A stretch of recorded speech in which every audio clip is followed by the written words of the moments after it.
shortage.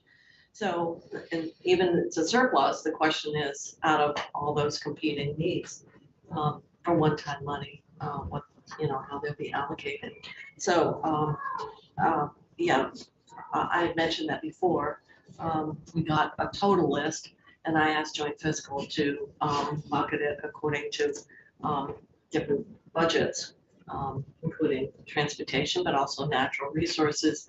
Health Department has a lot of fees for inspecting and enforcing health regulations. So they're experienced in different parts of the budget. And I thought it would be helpful if we could look at each of those in total. We got a list of them. We did not get what they added up to, but it's a significant amount of funding. So this is one-time money, and that would be ongoing base money. So that it's going to be part of the discussion. One of the things that always arises is gasoline went up a dime last week a gallon, and it fluctuates. If we went up 2 cents on a gallon of gasoline, we would be front page headlines of how bad we are. But yeah, gasoline goes up a dime. People say, "Oh, gas is up this week." But the minute you mention a tax on gasoline, I've experienced it for many years. The public goes ballistic about it, saying, "Wow, how you dare you raise the tax?" But yet, as you know, from a week ago, I think gas is up 10, 15 cents a gallon over 1 week. It's just it's crazy how that works. But okay, go ahead. So this slide just shows a trend line of where we've been over the last 7 years, and you can see where fiscal 23 at 838 was the then highest ever, and fiscal 22 at 680 was the then highest and ever. that's federal money that's really doing that. It is, correct. And, I mean, for the record as well, we wouldn't have much of a transportation program in any year without federal money. We are one of about 7 states that depend wholly on investments from the federal government. The rest of the country works off from taxes raised or tolls based on how their states are constructed. So this shows you where the funding is coming from. And speaking of federal funders, the largest tranche of money comes from the Federal Highway Administration. The second largest is actually raised through fees and taxes on state transportation and revenues. And then there's a section up about 12 o'clock on the chart. It says other federal, so that's in addition to what we get from Federal Highway. That's the money that comes to us through the grant programs from Federal Transit Administration, Federal Aviation Administration, Federal Railroad Administration, and the National Highway Safety Transportation Administration. The Central Garage Fund, as you know, you'll see on the next slide, is an offset, but we bill ourselves, and so that's represented as revenue. And the state tip typically would be revenue raised from gas and diesel taxes that's aimed directly at our bonded indebtedness.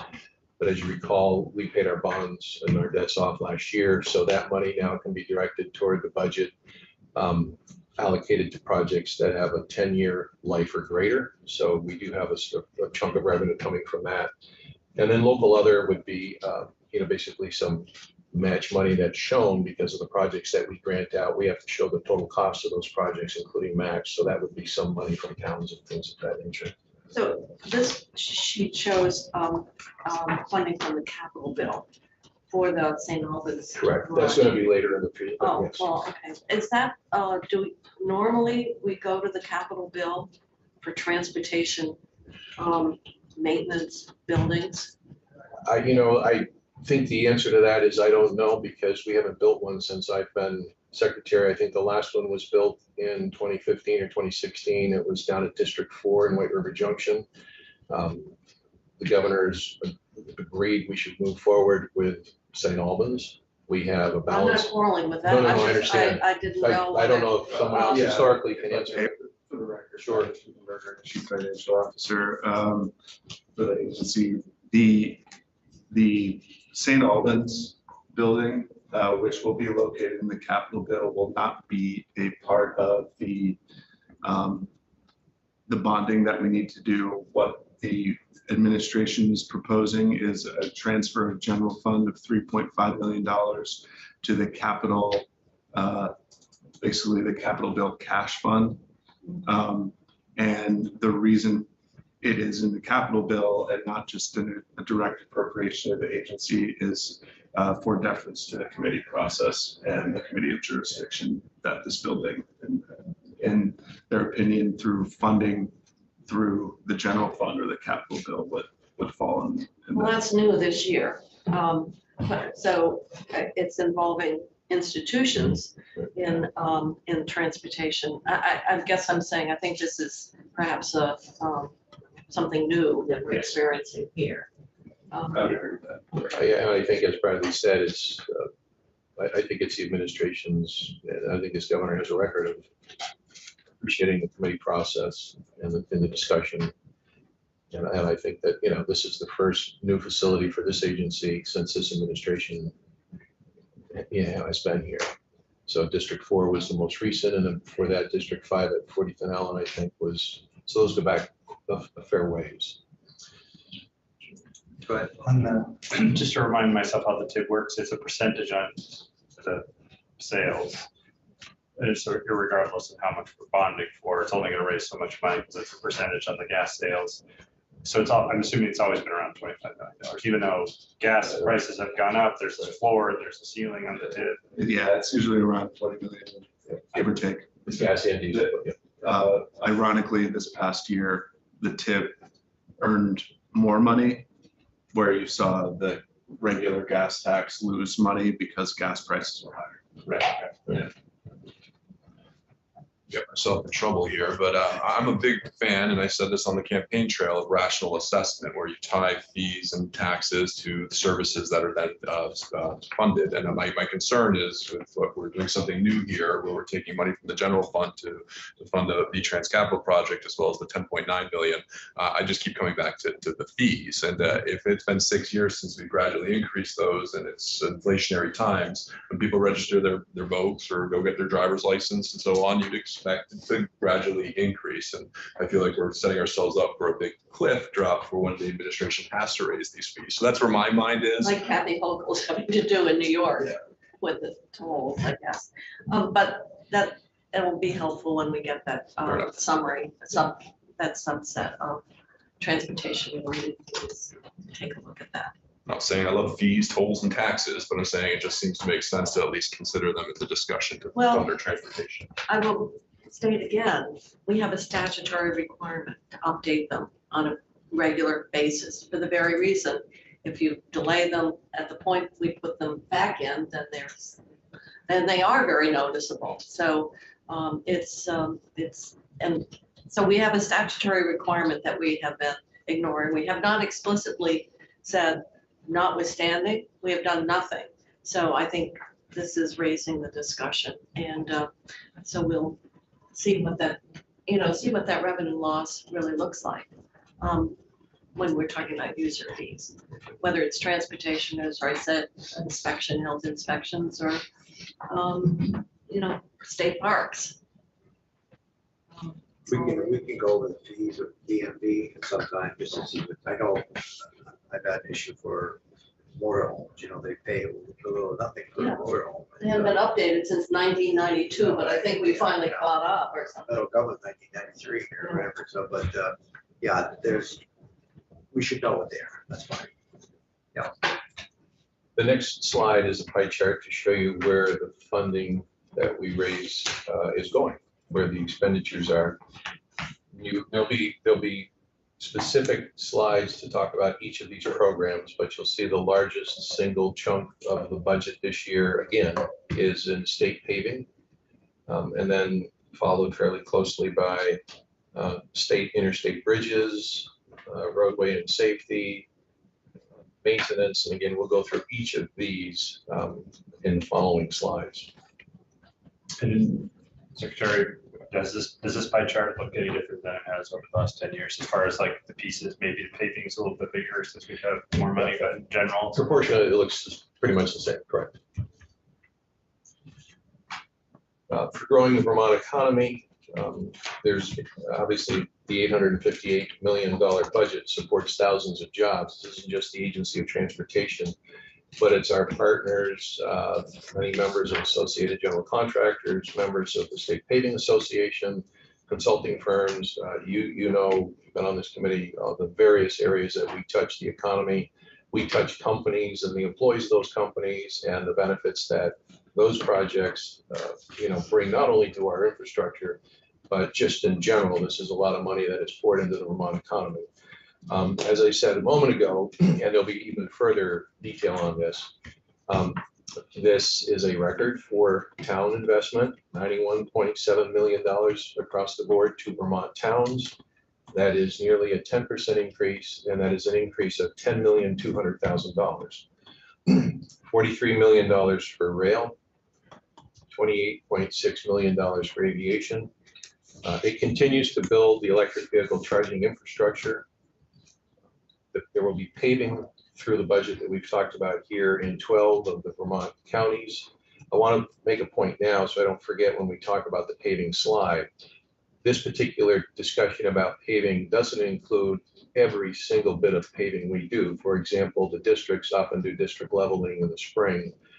That's not counted here because we We're don't. the two counties that are not. Correct. Well, we'll do our best to see if we can do some district leveling and those other two. And bike and pedestrian projects in 11 counties across Vermont. Protecting the vulnerable populations and providing transportation choices. Transit, of course, is generally at the top of the line at $48.8 million. That number does include a direct pass-through from FTA to Green Mountain Transportation Authority. $8.8 million for Amtrak for both the Vermonter and for the Ethan Allen. It has $2.3 million for park and rides, $13 million for bicycle and pedestrian facilities. There's a list here of projects, and you can see that this is sprinkled across many towns in Vermont. We will talk about a way that we're capturing all of the initiatives that we're doing in the EV space and the environmental space. And when you roll that all together, that's $27.9 million. There's a slide on that later, but I will mention to you that we're trying to snapshot that differently now and pull all of those initiatives and the funding for those from the disparate places of the agency and put them on a page so that it's easier to see all the things we're doing. And then it's also easier to compare in the ensuing years to the prior year. Are we actively putting in charging stations as of today? Are we out there doing it now? They are being built actively, yes. So you've got a person in or however is there a standard that where you put them or how you put them? Or? There is a plan, there's a standard. We work with private sector. Many of them, most of them are actually put in by independent companies, but they follow the standard. We work with them. There's a plan for, example, like in the Jollies, in South Hero, you're familiar with, there's actually 3 right in that parking lot. So gas stations will be able to participate also? Or anybody could participate. They have to have like 3 cars or 4 cars parking or whatever it is. There's a standard, and I'm just curious. I get asked that question. Yeah. What are you doing about plugging? Right. So that's an initiative that's ongoing. Of course, as you know, as a result of prior legislation, we have to have a level 3 charger. It started off as within 5 miles of an interstate exit. It's moved to within 1 mile of an interstate exit. And then there was funding for us to build infrastructure within every 50 miles of state roads. We've changed that to within every 25 miles on state roads. So that particular initiative is yet to come, and that'll come over the following years. But the single standalone or they're 2 heads sometimes chargers, most of them are. There's several of them being installed as we speak right now. There's so a couple of companies. If you tie in with a filling station, for example, do they get a kickback for using their parking lot, or they? I'm just curious because I just wonder how it's going to. There's going to be hundreds of them. Sure, and I don't know the private agreements, between the landowner and the company that's putting in the charging system. Who's in charge of that? What department? Well, it's Michelle, but okay. But again, if you look at a company, there's a company in Norwich, Vermont, that's building these. Okay. And if they go to, let's say, a gas station company, we're not necessarily privy to the deal that they make because that's an independent deal. But the public does have access to a charging station that they pay to charge like they would pay for gasoline. So they will know when they drive up that it's 26 cents a kilowatt hour or whatever it It's is. displayed on the device, right? You know what you're paying. Because it is a big, like Tesla, everybody knows Tesla has their own. But I Right. just wondered about the others, what the standards are gonna be, how you apply for them, Right. who gets the commission, whether Right. the person who's, like, I suspect a lot of filling stations are gonna apply for it because that's Right. the gasoline declines they're gonna want, but do they get a percentage? Yeah, we'll do that someday.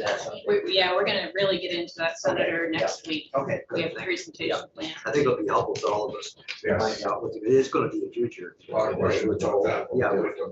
Yeah. I mean, this includes the state parks, for example, as well, in Yeah. places where, Vermonters might congregate. Yeah, okay, yes.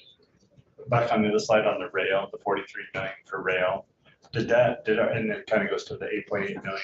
With the increase to downtown Burlington, I assume that increased what we paid at Amtrak. I'm sorry? Since we extended the Yeah. Amtrak where we had to pay them more money. Correct, and that's in this budget, So that just increased from like 8 million to 8.8 or something. whatever the delta is there. The two bullet points of the 43 million seems like were from last year. So are those in there because it's ongoing expenses in this year's budget, like the Amtrak into downtown Burlington? That was not, that's. I think it's because it's an ongoing expense. And then you make a good point. We don't continue to show the Vermonter into Essex at this point, so probably that bullet can come out of there in the And future. the new routes south, there's just one route, right? It's just Burlington south. We're not talking about another route, Correct, we are not. but the bridges are going. Well, opening new routes between the greater Burlington area and points south to Rutland, Albany, New York City. Really, that should be a sub-bullet, if you will, of the bullet above it, in my opinion. That's simply to say that Amtrak to Burlington has opened new routes, so yeah, good point. And it's a route, I would say. It is a route, correct, So it's a Vermonter that goes through Essex to St. Albans. correct. Right. And the, Then comes through here, yeah, and the Ethan Allen terminus is Burlington. correct. And just, next time I talk to Dan, I'll bring it up, but somebody told me the other day that there was a transportation plan or the real plan that one time said that the Vermonter would have 2 trips a day. There have been a myriad of rail plans, but I'll let Michelle, So Michelle, for the record, Michelle Boone, Power Agencies Transportation. So I know that one of your new senators, whose name is out of my head. Harrison, Senator Harrison had brought this up, and she was quite sure that we had a plan for additional Amtrak trips during each day on the existing routes.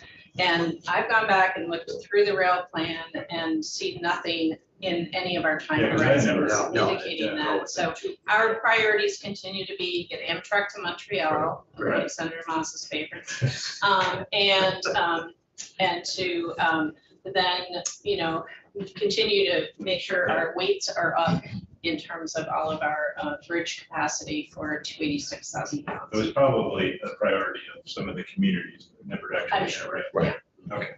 and there have been, I couldn't even tell you how many rail studies over the last 20 years, really. Probably it's been studied, rail's been studied. I think the probably best more. one was about between Montpelier and Barry. Yeah, oh, yeah. Can we hear about that sometime? The one in St. Albans to Montpelier, remember Dustin DeGree pushed for that, it was $125,000 for, Well, there's a bill right now for Wishful thinking. another study for passenger service from Montreal to Boston down through the Northeast Kingdom and, no, through Island Park. The next one is really exciting for me, Oh. 28 million airports, Where- where yeah. our return on investment is. I'm sorry. 28.6 million for airports. Again, there'll be a whole slide on airports. Yeah, right. I hope it takes in about 50 million, because if I invested 28 million, I expect a good return on that investment. Well, the big part about aviation, That's the good part. well, the good part is, I was talking to Dan about that because the question was around the Caledonia Airport, which is in Linden, Oh, God. Wooded Hill. Well, and what the expenditures show, but the state cost is very, very modest because each of those airports get 150,000 of federal dollars. Right. Sort of so the, 50,000, yeah, nickels and dimes. well, when you look at the cost of maintenance, and then what you got for rent and so forth. I'm looking at 28 million there. Aviation is 17.2 on this. Says aviation improvements, $28.6 million. Okay, well, maybe it's a Airport, different airport. line here, but on this proposed budget, Sorry, what page are, it says 17.2. page 10. Okay. And out of it, 11.1 Right there. is, Well, for state fiscal '24, the budget for aviation is $28.6 million. well, then, I'm looking Right at here on this the sheet. chart, right there. I'm looking at that, but I'm looking at this sheet. He likes to go by the Yeah, spreadsheet, that's, not the PowerPoint. you in the crowd. Please join the crowd. Sorry, the two don't match because there is a direct investment to the Burlington Airport, which makes up the difference. in those dollars. It's from the feds. Yeah, right. So when we're looking at, all right, so setting that aside, then where you have the state federal, where there's a state dollar, this is the correct amount here, that the state's 9 million, So and the Yeah, federal those is, are the expenditures related to the work that we're doing as an agency, but there is in the white book additional. The agency gets dollars only that go $500,000 at the airport, the rest is direct, Correct. it comes through us, but we only give $500,000. so that's the difference Because it was $1 between, million, I cut it, or we cut it to $500,000 a few years ago. so the issue is that reflects that Pass through. federal slug pass through, and this is the 17 million that is, for The remainder. for the correct. remainder of the state-owned airport. Right. And we'll show all the work we're doing for that. That's why the figures, I'm looking here, and aviation is 17.2. Well, we knew you'd be right. So just to add Why more, do you have two different figures? That's what I wanted to know. to add to more clarity for myself, is that aviation is a big boon to us from the federal government. Is that a true story? I mean, do we get a ton of money from the federal government for what we try to do with aviation within the state? Well, you get All of our some. money comes from the federal government. According to this, we get 11.1 million federal. And state is 6, and I'm assuming we're putting money into Rutland, for example. We do, we're putting money into Rutland, we'll be putting money into Highgate, we'll be putting money into Bennington, we'll be putting money into Springfield. And in the ongoing work, They have commercial but flights. these are the We're projects. still having to subsidize. is Yeah, my but I point. mean, Rutland is, they do commercial, and they go to Right. Boston. So On the other hand, rest of- Highgate is growing because of the economic development that's being supported by the airport, so, It is. Well, I think at some point in time, we'll be careful with this because you just don't know, but, Burlington is getting built out, kind of. And if we keep on having the companies as what we have there right now that are trying to expand there, hopefully they're gonna push out into outlying areas and, and I hear Senator Mazza's point about whether it's a boondoggle or not, but if you have the federal government that seems to be in favor of giving us these millions of dollars to keep on improving these infrastructures, we can either do it or not. And it's just a lot of money that we wouldn't be privy to. And anytime you can build infrastructure and give you more options to be a hub of anything in the Northeast, I kind of can be in favor of that type of I just want to see investment. the return on investment, that's all I'm looking for. I'm not Yeah, and I don't know if sure we're ever going to see a return anywhere on we do on investment. highways. Or on highways or rail or anything like that, or let's go through government, state colleges, you keep on going, but there's investments that you put into your population and your state to make people's lives better and to, All I know is your Caledonia Airport wanted UPS, and they fought for years, we wouldn't allow it. Yeah. It's Caledonia, so yeah, if you're gonna open an airport, you gotta allow traffic. open it for business. I agree, especially when we're spending these millions of dollars to expand them. Yeah, UPS wanted to go there, and they wouldn't let me do it, I remember that. Now they don't want to go there, even though they could, right. so, I mean, I know, because it had to do with the automated lights. Yeah, they don't versus like the lights, right? Well, that was a long time ago, and now the technology's changed so that you can actually switch on the lights when you need to land. Before, they didn't have that technology.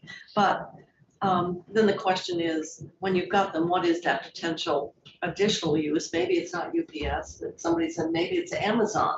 it's getting a whole set of deliveries, and maybe that makes sense to use some of these more smaller regional resources. I don't know. I just have to inject that it's very exciting what Beta is doing. Those are short range electric planes that they are building a huge facility to start creating these things. And those short ranges are going to need airports. So echoing Senator Mazza's point is I really hope that all these state airports are going to open their doors and definitely welcome Beta to expand throughout the state so that this can be a hub of electric aviation in the state. Well, with Senator, Well, we look at, airplane, you'll be all set. Are you getting electric one or? well, I haven't decided that yet. But you look at, not to beat this to death, but you look at what we've done with rail, and you look at what New Hampshire hasn't done with rail. I think it was Senator Kitchell that had said that you go past Littleton and north, and they have decided not to keep any of those rails open. And I think that's a very big corridor when you start looking at populations between New York City, Boston, and right, exactly. So when you look at those big corridors, and we're making those investments, there's only one option there, and we're going to use it. But now we know why it's 28 here and 17 Right. here. Thank you. And just added to the list of airports that I mentioned before, I forgot to mention Coventry, because there's a terminal project up there as well, but we'll go through that on the. But that's an international one. It is international. Excuse me. And next slide. Jets going here. The federal funding update, obviously, the biggest tranche is the federal money coming to us in this year of the 5-year reauthorization. We have spoken about the total that's in the governor's budget address last week of $79 million from the general fund to bank for the needed match through state fiscal 26. In this budget, there is 10.9 million of that. And basically, it also covers the money we're talking about, rail, the money, we only use grant money for all of the rail work that we've done. This covers the match we need for that. It covers the match we need for the competitive bridge program. Infra grants, those are the rail grants, public transit, airport improvements. So this budget has all the match necessary for all the different inputs of federal money that we need to deliver the program in state fiscal 24. So last year, we had a presentation that there was money that came in, this Senator Ingles for covered bridges. Correct. And That's in here. We'll talk more about that as well. That's and that's in the plan? It is. Your, It is. That's when we can talk about that. 2JA delivered a brand new program of $225 million over 5 years to Vermont.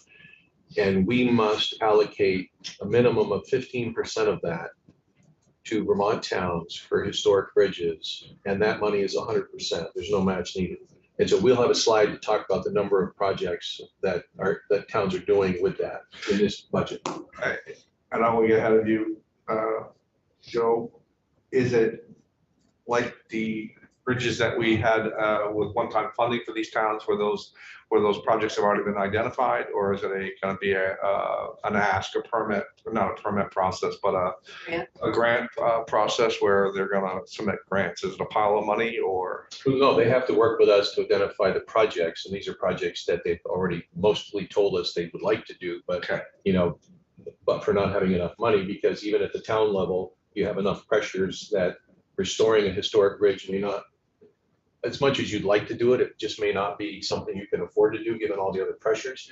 So this fund is directed exactly at those, they're called off-network bridges, Right. And not for anything else, so that you don't have an option to buy a new dump truck versus repair the bridge or renovate the bridge. I'm not sure if that answers your question. Well, it does, but I'm just kind of going back between, there was a program last year and I can't remember. I think it was more for public travel bridges that maybe the towns owned but didn't have the funds to ever upgrade themselves. And I think there was a pile of monies for that. I don't think that's the sort of program. It sounds like this is more of just historic covered bridges. I think it might be the same. Well, go ahead, Ann, you might want to maybe clarify what I. Good morning, for the record, Ann Gamble, Chief Engineer for the agency. the town highway bridge program Yeah. is where we've got these general fund bridge monies that were set aside for off-system bridges. So those are bridges that are owned by the municipalities that are not eligible for federal funding traditionally. But under this new IIJA program, what we've done is we went through the list of the town bridges that towns have been asking for assistance with all these years. We've never been able to help them with and engage with them. So that's where the presentation that Senator Kitchell referenced last year, where we came in and said, we've worked with the towns, we've got this whole list of bridges that the towns wanted help with. And what we're doing is we're actually funding the construction cost for them at 100%, because that's where the most of the dollars are. But the PE, we're sharing, we're doing the federal local share with them because they're generally lower dollars for them. So that's how we're using those IIJA funds, is under that town highway bridge program. So do we have more bridges identified than what this funding source will support? Yes, there are more bridges on the list. So we had a list last year that we went down through, and there was a series of bridges, and we looked at all. You know. I'm just wondering, so if you're not on the list that you developed last year, I mean, in terms of what this funding could support, then you're. How many covered bridges do we have? You're on the, what did we used to call it? We put you on the waiting list. Candidate. Candidate, yeah, There we go. yeah, you'll be a candidate, right? We'll have to get back to, I think, on the number of covered bridges. Just curious. Yeah, I mean, that's probably something Google can tell somebody right now, but. Well, we do, and we're actually getting, we're getting a lot of requests. We're getting a lot of, you know, they're starting to come in. I mean, I think Senator Kitchell and I have talked about a couple bridges already in between hers and my districts of people. And we sit there and try to figure out, well, which bridge is that? What bridge is this? And then, but anyways, we'll get back to the subject. Keep me to rehabilitate it, put your name on it. Well, I'm thinking more of Senator Kitchell. I mean, I want to help her.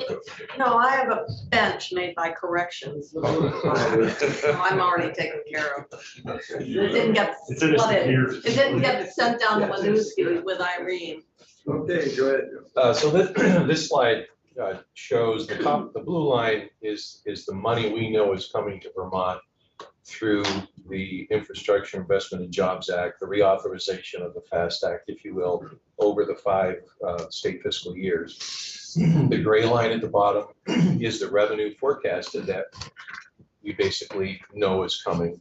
And the yellow line just above that is the total match necessary to meet the blue line obligation, if you will. That's the way I look at this and trying to explain that. And so if you look at 2024, 328.9, almost $329 million in total federal funding. The match required for that is $60.3 million. We know we'll be receiving 49.4, so the delta is the 10.9. So this is, because do we have discretion on how the IIJA money is used? Or is it, this is the transportation, is it specifically identified as only eligible to support transportation infrastructure? Correct. And part of what can confuse or complicate an answer to that question is there's IIJA money that goes to other agencies in state government. Right, I know. But this is, and in your world, Senator, having been on this committee a long time as well as the chair, this really is FAST Act money. Okay, and what they did was they took the 5-year reauthorization of the FAST Act and they attached IIJA to that because it increased the amount so much based on the overall congressional bill for IIJA. So there's IIJA that is available to other aspects of government, including, you know, a lot of money coming into municipalities as well. Yeah, well, obviously, if we're talking about infrastructure, town water sewer is Correct. really. But that's a different. Huge, and my question is, does the state have a discretion to say, well, let's take not so much on the transportation side, because there's such a compelling case for Right. this particular need, and what you're saying is, this is This is only for dedicated funding transportation, that correct. has to be used for transport, we couldn't, there's Correct, no no, we- decision to be made as to how the state wanted to prioritize. Now, the 1.7 billion total that is coming to Vermont over the 5 years of reauthorization is strictly for transportation. And that number is 572 million greater than the prior 5-year reauthorization was. And that is strictly for transportation. So this just shows a line chart of the disparities. The match, so your administration is proposing this $10 million transfer from the general fund. I Correct. guess 2 questions. Has that happened in the past when we needed match to take it from the general fund? You know? In my experience, I have not seen that. I've seen some other general fund. I think last year there was some general fund investment. It wasn't for match, but we've really not had a historic opportunity like this, really. You know, But looking forward, does this mean administration's gonna propose a $40 million, $35 million transfer to the general fund over the next 2 years? correct. Over 3 fiscal years, it's $79 million. That's correct. Right. But that's to leverage the funds up on the blue line. That's to leverage the funds on the blue line. That's The correct. proposals to come from the general fund. Correct.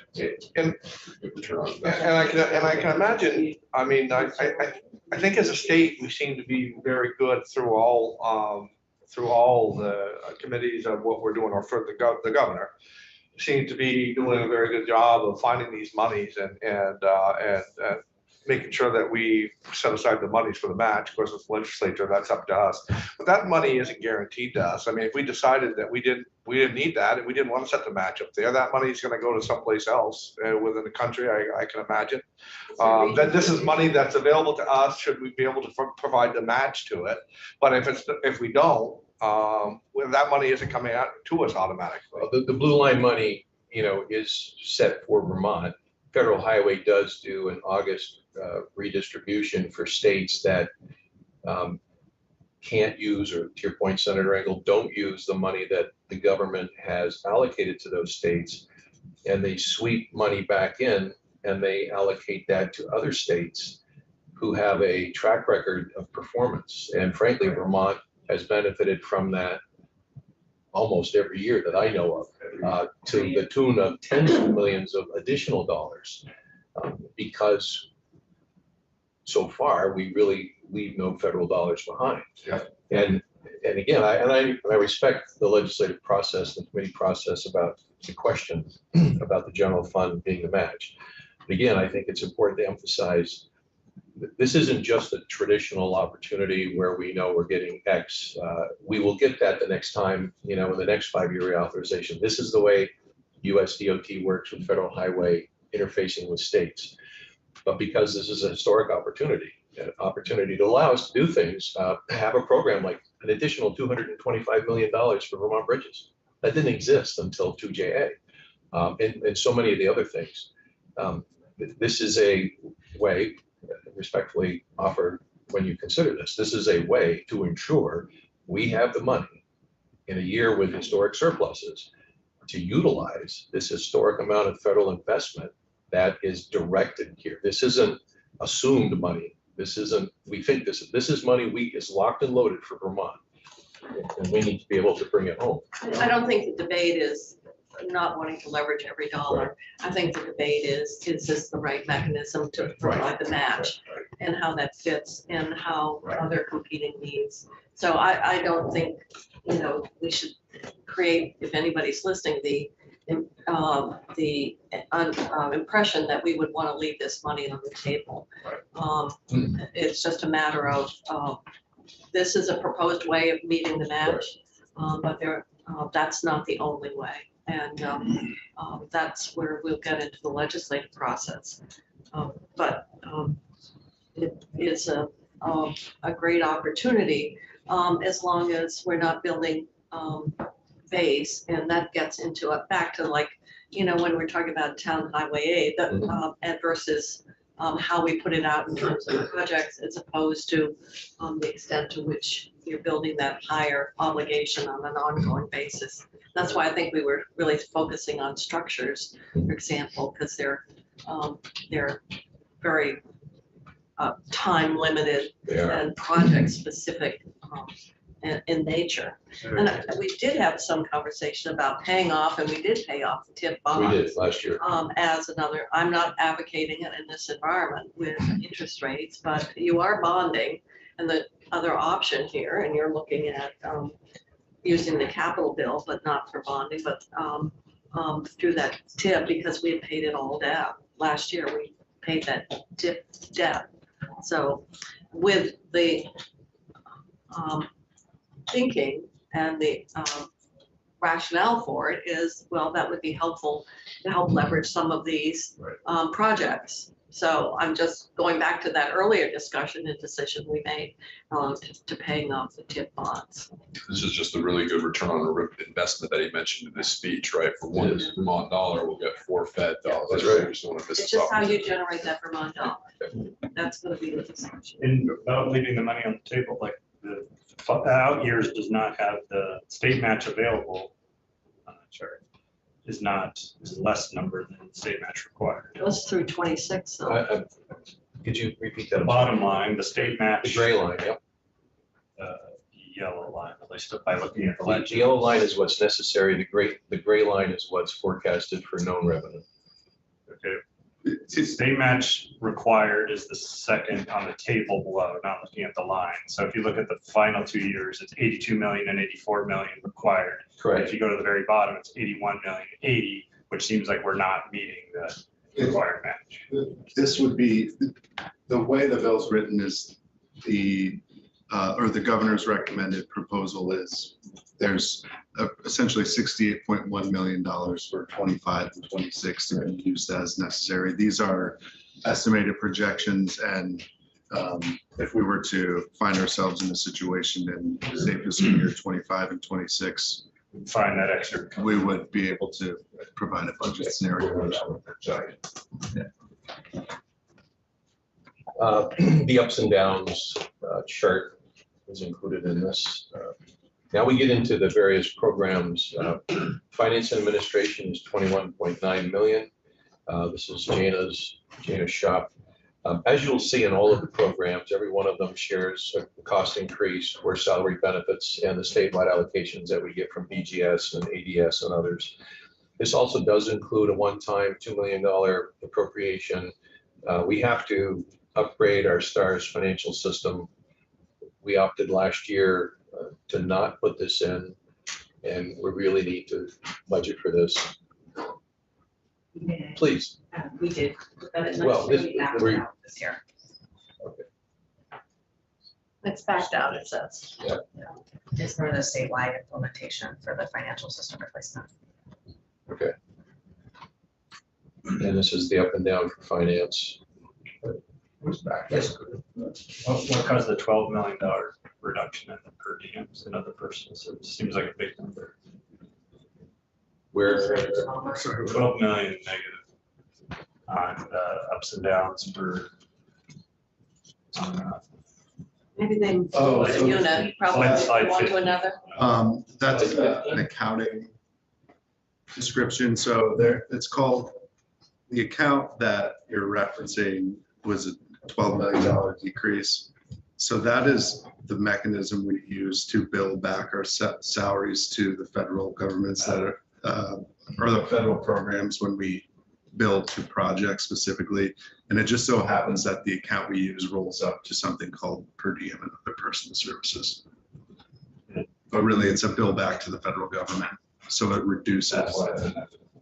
So that's a negative number. no per diems are cut, for example, for people that serve on the rail council, or the air council, or the transit council. So what it would do is you would have an equivalent up on your federal funds. Yeah, so those are budgeted in the line that's called property and maintenance, which is where our projects are funded in particular. So there's the project spending, and a portion of that is the salaries and benefits. And so then in the other line, you have a decrease in the state funds. You don't just net it out. It doesn't net out as equally as It's on the ups and downs. In the full accounting, you would see that netted out. Okay, and finance administration, we went through, and here are the ups and downs for finance administration. The next program, transportation buildings at 1.5 million. This is a decrease of 525,000. This particular funding stream, as I think you know, this is where we replace heating systems if we need to in our garages or any of the buildings that we own. Improve lighting systems. We have a program, an initiative right now, convert to LED lighting. And any safety related improvements that we need to perform in our buildings. It also includes things like, overhead door openers or things of that nature. Excuse me. And it also forecasts the construction of two V-Trans salt sheds, one in North Hero and one in New Haven. And we talked about it, and we'll talk more. We have a slide on one times, but it's not included in the budget, but we felt we wanted to show here under transportation buildings the facility that we look to construct in St. Albans. There'll be more of a present, actually, I want to correct that. It's actually in the town of Swan, right on the St. Albans line. There'll be a deeper dive presentation on that with some aerial photographs and then some photographs of the current facility that we have in St. Albans City. So if you live in North Hero, you just go into Swanton and down the interstate to get to Burlington and Montpelier? I'm sorry, please. If you lived in North Hero. Yes. Well, if you live, most people live in North Hero, would drive down to Grand Island, South They Hero. would, Yeah. they wouldn't go to No, Swanton. I mean, it depended on where you worked probably. I mean, if you worked in St. Albans, it's probably 6 of one, half dozen the other. If you work anywhere, Milton or South, you're gonna drive right by my house. They all do. On Route 2? Yes. Eagles just take a vote. Yeah. No one's playing. Well, I want the drawbridge to be opened up. It will be. And this is the transportation buildings ups and downs. Yeah, the aviation program. So this, to your point earlier, Senator Kitchell, reflects the state expenditure. It's a $7.8 million increase. It is, like everything we do, pretty much project driven by what's ready to go. The Highgate will undergo construction starting in April, but that's in the fiscal 23 budget. This budget reflects a 1,000-foot extension to that. So when that is completed in calendar 24, that will be a 4,001-foot runway that will be 75 feet wide instead of 60 feet wide like it is today. And yes, Between the Bennington Monument and the Bennington Airport, we probably could sell Bennington to New York. And I mentioned the Coventry, the terminal project is ongoing. Construction hasn't started, but a lot of the groundwork, well, there's a lot of work. Some of it's groundwork, some of it's in the groundwork, but that'll be ongoing. We're still in the design project for the Hartness. Hartness is in Springfield. It's the second longest runway in the state of Vermont, only to Burlington International. What is that? I believe I was told that airport was built by the military way back when. And Vermont took it over about 100 years ago. Wayne, I think, has a little history on that. Why they built it that long, I don't know the answer, but I suppose they built things, they overbuilt things perhaps. That's kind of like that airport in Grenada. I think the Russians built that one. Military airport's huge for a little county. And the ups and downs for aviation.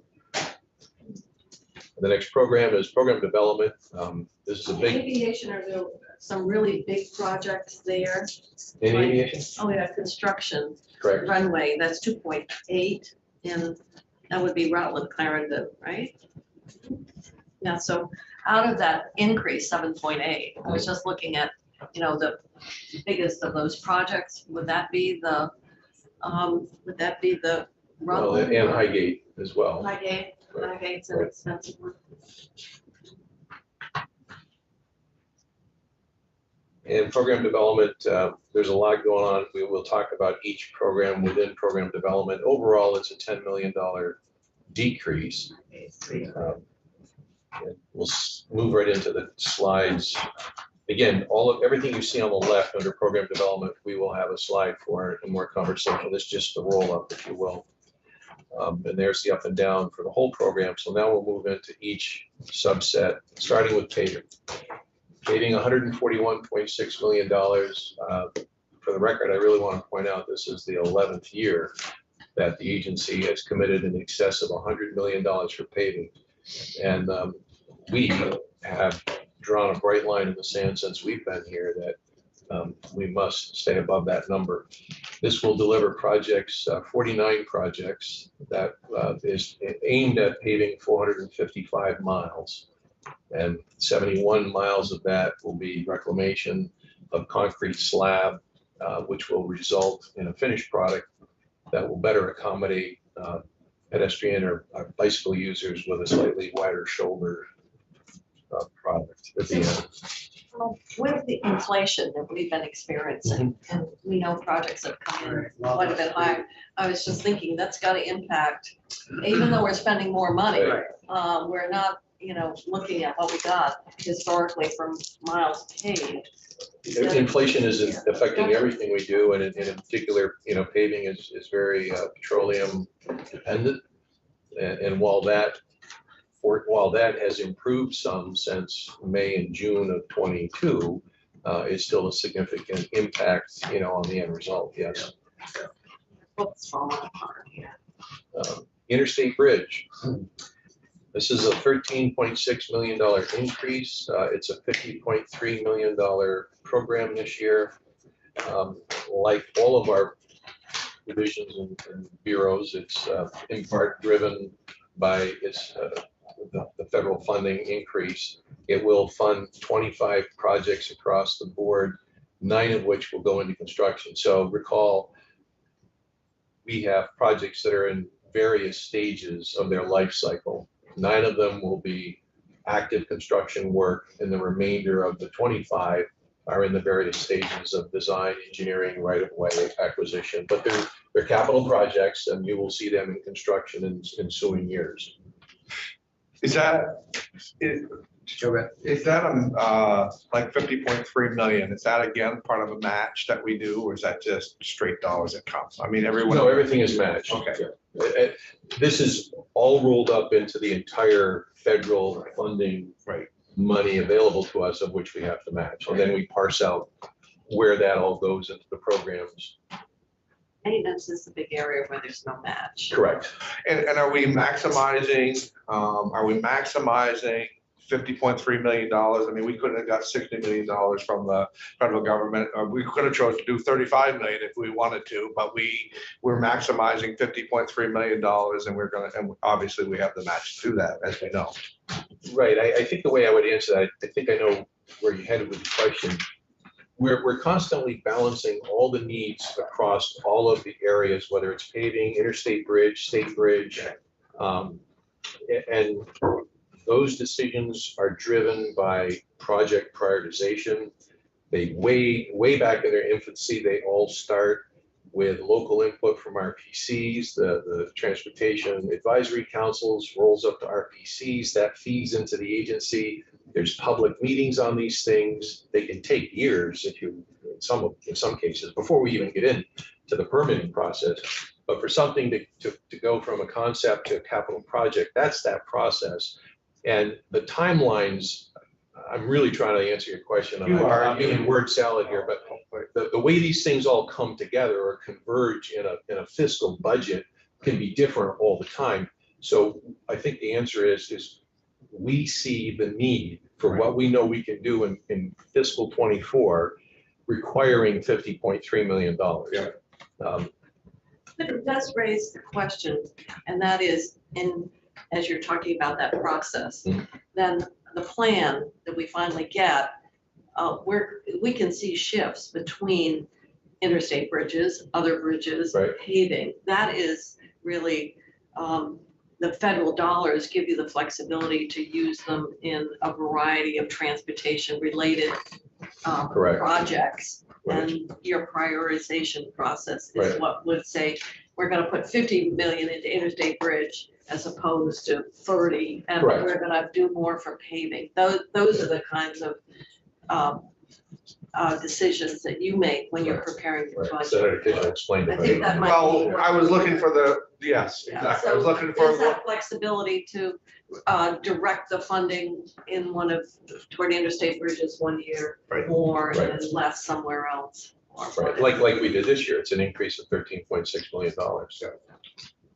So the only time is where you're wedded to, like if you got a grant that goes for rail, and which is largely Right. grant driven, Right. then you have to use. it. Transit money has to go to transit, we have rail, aviation. The rest of everything that comes from federal highway, we have that flexibility, as the senator said. State bridge is the next bucket. This is a very slight decrease. This will fund 62 projects across the state, 18 of, well, including 18 large culverts. Everything over, I think, what, 6 feet is, we consider a bridge, is it? Yeah. So, but a lot of 6-foot culverts can be problematic, and there'll be 18 of those. Roadway program, $53.8 million. It's a $2.5 million increase. 25 projects will be funded for construction this year. The types of projects, corridor reconstructions, widening of shoulders, ledge work. You see that along we did a lot of ledge work down on 89 northbound exit 6, I think 3 years ago. We scaled the ledges back, stuff falls into the roadway. Concrete slab removal. A lot of these roads were built 100 years ago with concrete, and we've been putting asphalt on them for 100 years, and you keep getting the separation and the kafunk, as well as all the potholes. Is And there much of that left? there are, I don't Used to be a know, lot of there them. are. Five, Yeah. you'd come all the way to- We're 5 is where it is mostly. That's one of the old high roads that's left, yeah. and then the ongoing. Route 2, you don't have that clump like 5 did, but We've been fixing it over 5 the is years. south along the Connecticut River, parallels the interstate.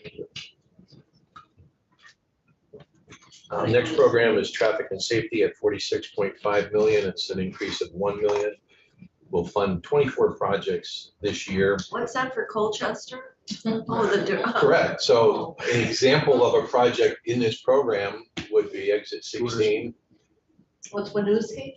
But on the border. Yeah, the diverging diamond interchange. I am told, Yeah, Costco. I am told work will start next week.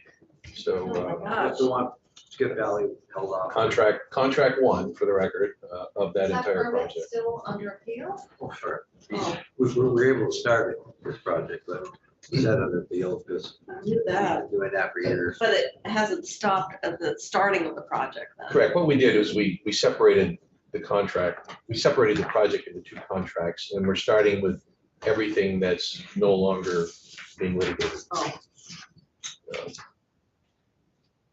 The next slide is park and ride facilities. This is a decrease of 1.7 million. It's not a large program, so obviously that throws a fairly notable percentage in here. And this just really shows the nearing completion, if you will, of the Williston Park and Ride, which was Park and Ride. the major project for us in this last year. That park and ride, when complete, will add 142 spaces. I think I mentioned when we were here the first time that it's targeted for August, and that's to coincide with the completion of the new Williston Barrack for the Vermont State Police, because the access road serves both. Bicycle and pedestrian facilities, $13 million. It's a decrease of 6.8, primarily because as we see the Lamoille Valley Rail Trail come to completion, there's a little bit of work left out there. That's but more this- money to drawbridge. This also funds sidewalk projects and path projects. You can see the list here She didn't play. around the state. Transportation alternatives, $400,000 decrease. Again, this is a different area that does do some focus on bicycle and pedestrian work, environmental mitigation and historic preservation. There are 23 projects that are programmed for construction, 48 overall. And this list shows how some of those are split out. Now, these are municipal projects, you would say. These are municipal salt sheds, for example. These are not V-Trans salt sheds. And these bike and ped projects would be in local municipalities. Transportation program development, excuse me, administration, slight decrease. There is a 1.3 million for salary, benefits, and statewide allocations. And there was some accounting work on how we capture the rent we pay at Berry City Place. Most of your offices are all rented space now, or? No, I don't have an actual, head count, if you will, but we rent Berry City Place and we rent Dill. And excluding the DMV satellite offices, as far as the V-Trans side, everybody else is in space that's owned by the You're agency. not on the hill anymore up to National Lake, right? Nothing up there. Nothing up there, everybody's out. We left there after the fire. You're in Berry now, most of Berry? 219 North Main Street in Berry is a building that was constructed by DEW in 2012, I believe, after, in part, Waterbury was flooded with Irene. The state sought new space, and DEW stepped up and built that facility. And Ed was in there, DCF was in there, and then there was a tragedy. And when we were left without a home after the fire in June of 2018, we started looking at that because DCF had moved out, understandably, after that shooting. And there was some vacant space, and Ed was what was left, and we did a swap. Ed is now at National Life, and we have the entire building there. And Dill is a facility that has been rented for some time. And we also upsized its carrying capacity in the wake of the fire too, so that we had enough space for everybody that was otherwise at National Life. Wow, that's a big boon to. And we would, welcome the committee. We could get a small bus, we could pick you up, we could swing you over and show you Dill. I really think it'd be nice for you to see that, and Berry, but Dill is where we have our TMC, which is our 24-hour watch, if you will, just to see what the facility looks like. Where is that? It's right across from the Knapp Airport. It's named for former Secretary Dave Dill, that's why we call it Dill. But we have a laboratory in there where we test concrete, we test rebar, we test asphalt.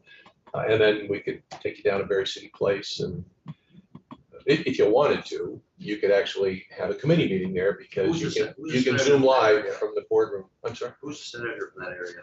What is it? Those field trips.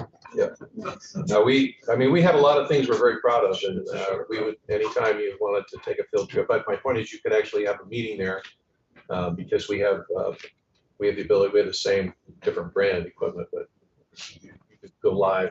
I'm gonna say jokingly, but I'm serious. How do we get coffee back at the rest stops? It's just always a nice touch. Well, BGS operates the rest stop, and I'm not just shamelessly throwing them under the bus, but they operate the inside operations of the rest areas, and that would honestly have to be You a don't have any question. more than a In Burlington, that was done by the chamber, though. Yeah, it's a nonprofit. Yeah. I love that Vermont had free coffee at the rest stops. It might have been a victim of the pandemic, and I don't know what the plan was. of that, but yeah. Does anybody- I think, concur. Yeah, Jana, you. To follow up with Commissioner Fitz and let you know about the operations. They're a little bit different at the varying rest areas depending on who operates them. But their BGS is responsible for staffing the operations. shouldn't have, the one outside Burlington, Williston, That's chamber. that was chamber, and it has been, yeah. St. Albans. Yeah, both the chamber. I'll bug the chamber. But we can't, we can't sell. Yeah, We can't sell. that's free. Yeah. So you want free coffee? Free coffee at the rest stops. How many cups are you drinking a day now? Free coffee.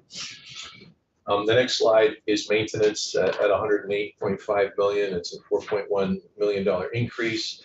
Obviously, increase in payroll and statewide allocations are a portion of this, like they are each of our different divisions.